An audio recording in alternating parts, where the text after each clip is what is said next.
So I've been doing this work, fighting against the use of excessive and deadly force for over 10 years in New York City.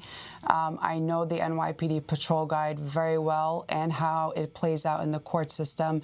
And video is so important because it takes a lot to force NYPD to not only cooperate and give up identity of the officers, to hold them accountable, but it becomes a he said, she said. And we understand that in our city, a word of an officer is always taken with much more weight than that of the civilian, especially when they also have the power to arrest.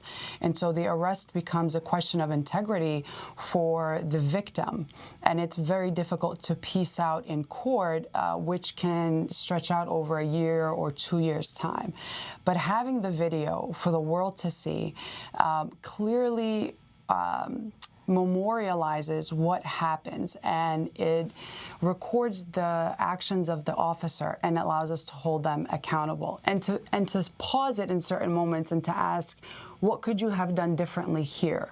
Or what was the provocation and thought process here, as opposed to it getting jumbled up behind this, oh, it's this massive agency, we don't know what happened, it was dark, and all these other distractions that take away from holding an officer accountable, which is what the city has shied away from doing.